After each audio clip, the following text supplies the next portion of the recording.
સાથે વાત કરીએ વલસાડની તો વલસાડમાં NHAIના પાપે દંપતીએ જીવ ગુમાવ્યો છે। જી હા, વરસાદના કારણે હાઈવે પર પાણી ભરાયા હતા અને પાણીના કારણે બાઇક સ્લીપ થતા દંપતી કચડાયું અને ડમ્પર નીચે આવી ગયું।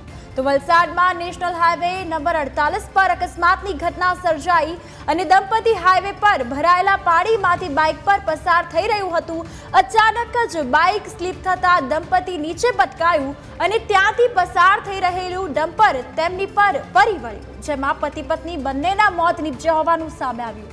જો NHAIની બેદરકારીના કારણે આ પાણી ન ભરાયા હોત તો કદાચ આ દંપતી જીવિત હોત, પણ પાણી ભરાતા અને અકસ્માતના કારણે વાહન વ્યવહાર પણ અસરગ્રસ્ત થયો છે। તો વલસાડની આ ઘટના સામે આવી છે। એક દંપતી NHAIના પાપે જીવ ગુમાવ્યો છે। આ સાથે જ વરસાદના કારણે હાઈવે પર પાણી ભરાયા હતા। દ્રશ્યો પણ સામે આવ્યા છે। દ્રશ્યોમાં સ્પષ્ટપણે આપ જોઈ શકો છો કે હાઈવે પર જે પાણી ભરાયા છે તેના કારણે અકસ્માતની આ ઘટના સર્જાઈ અને દંપતીએ જીવ ગુમાવ્યો।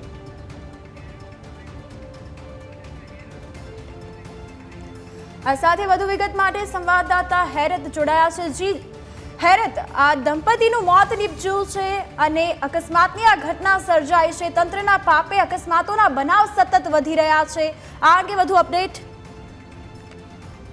ચોક્કસથી કૃપા આપને જણાવી દઉં તો વહેલી સવારથી જ વલસાડના અંદર વરસાદ વરસી રહ્યો છે, જેને લઈને Ahmedabad Mumbai national highway number 48 છે, જેના ઉપર વાપીના બલીઠા નજીક પાણી ભરાઈ જવાની સમસ્યા જોવા મળી હતી, જેને લઈને નેશનલ હાઈવે નંબર 48ની જે પ્રી મોન્સૂન કામગીરી છે એની ચોક્કસથી બેદરકારી જોવા મળી હતી। હાઈવે પર ભરાયેલા પાણીના અંદર દંપતી પટકાતાની સાથે જ બાઇક પરથી પટકાતા દંપતીનું મોત નીપજ્યું હતું। બલીઠા નજીક હાઈવે ઉપર પાણી ભરાયા હતા। આ પાણી નિકાલની ના અભાવને લઈને આ જે રસ્તા છે, હાઈવે છે, હાઈવે પર ખાડા જે છે ખાડાના અંદર જે પાણી ભરાઈ ગયા હતા અને બાઇક ચાલકને ક્યાં રસ્તો છે અને ક્યાં ખાડો છે ન ખબર પડતા દંપતી જે છે એ ડમ્પરના નીચે પટકાયું હતું અને પાણીમાં પટકાયેલા દંપતી ડમ્પર નીચે આવી ગયું હતું। જો કે બંને પતિ પત્નીના જે છે ઘટના સ્થળે જ મૃત્યુ પામ્યા છે। તો સાથે જ આ જે નેશનલ હાઈવે નંબર 48 છે એની ગંભીર બેદરકારી ચોક્કસથી સામે આવી છે।